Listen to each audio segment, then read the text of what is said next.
The Hitchhiker's Guide to the Galaxy, Chapter 16.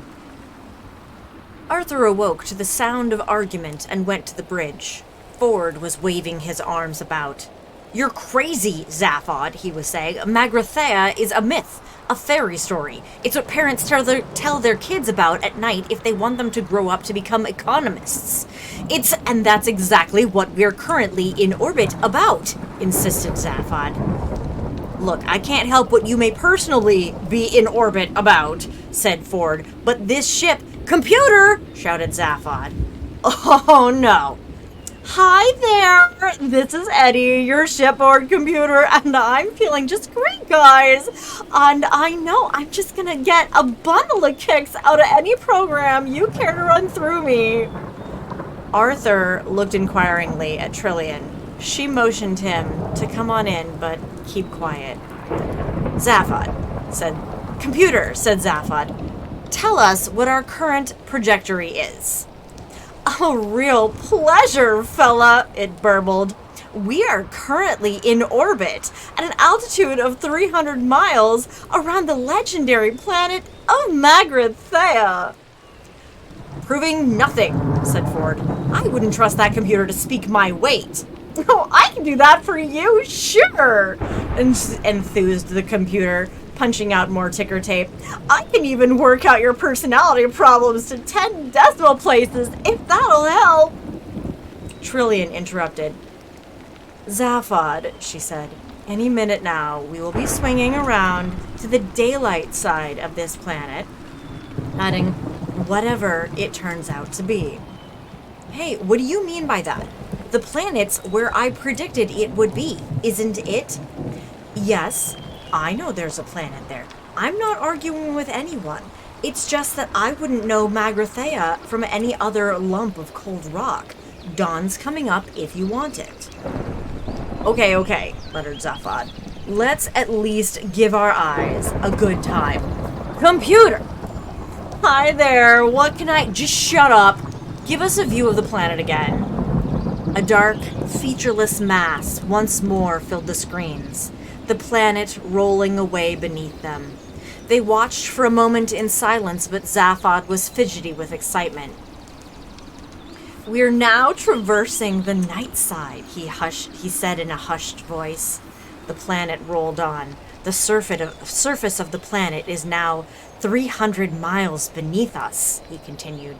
He was trying to restore a sense of occasion to what he felt should have been a great moment. Magrathea! He was piqued by Ford's skeptical reaction. Magrathea!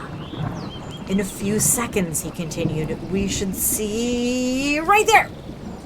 The moment carried itself.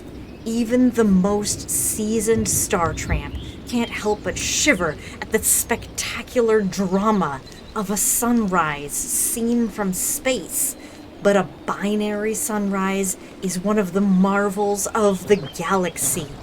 Out of the utter blackness stabbed a sudden point of blinding light. It crept up by slight degrees and spread sideways in a thin crescent blade, and within seconds 2 suns were visible, furnaces of light, searing the black edge of the horizon with white fire. Fierce shafts of color streaked through the thin atmosphere beneath them. "The fires of dawn," breathed Zaphod. "The twin suns of Sulianus and Rom."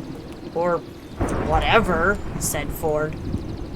"Sulianus and Rom," insisted Zaphod. The suns blazed into the pitch of space, and a low, ghostly music floated through the bridge. Marvin was humming ironically because he hated humans so much.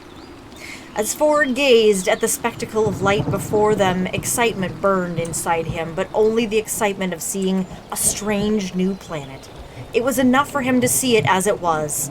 It faintly irritated him that Zaphod had to impose some ludicrous fantasy onto the scene to make it work for him. All this Magrathea nonsense seemed juvenile.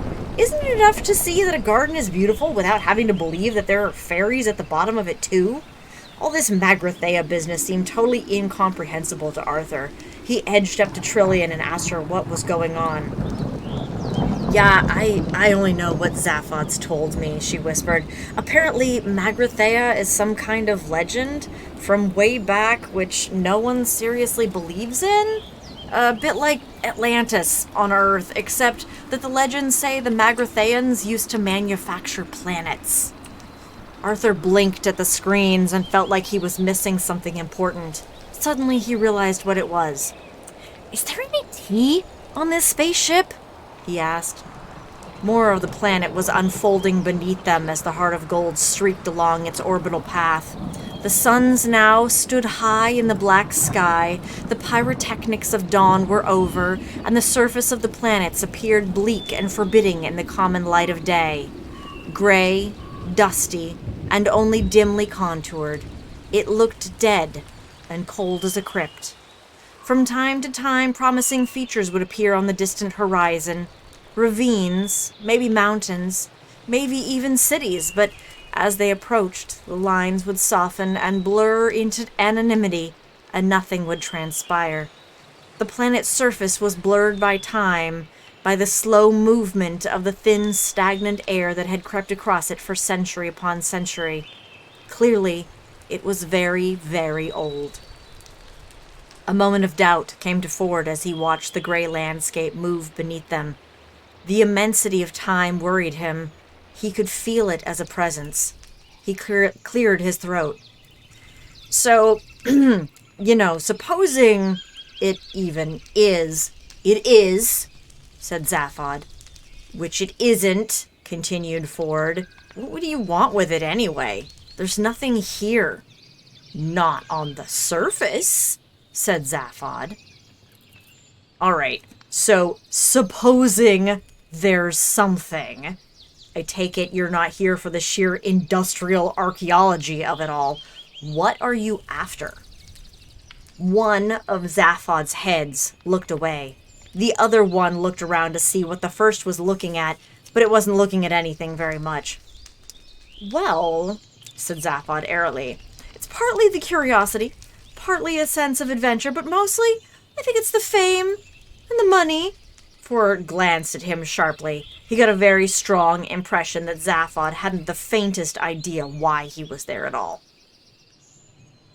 I don't like the look of that planet at all, said Trillian, shivering. Take no notice, said Zaphod. With half the wealth of the former galactic empire stored on it somewhere, it can afford to look frumpy. Bullshit, thought Ford. Even supposing this was the home of some ancient civilization now gone to dust, even supposing a number of exceedingly unlikely things, there was no way that vast treasures of wealth were going to be stored there in any form that would still have meaning now. He shrugged. I think it's just a dead planet, he said. The suspense is killing me, said Arthur testily. Stress and nervous tension are now serious social problems in all parts of the galaxy, and it is in order that this situation should not be in any way exacerbated that the following facts will now be revealed in advance. The planet in question is, in fact, the legendary Magrathea. The deadly missile attack shortly to be launched by an ancient automatic defense system will result merely in the breakage of 3 coffee cups and a mouse cage, the bruising of someone's upper arm, and the untimely creation and sudden demise of a bowl of petunias and an innocent sperm whale. In order that some sense of mystery should still be preserved, no revelation will yet be made concerning whose upper arm sustains the bruise. This fact may be safely made the subject of suspense, since it is of no significance whatsoever.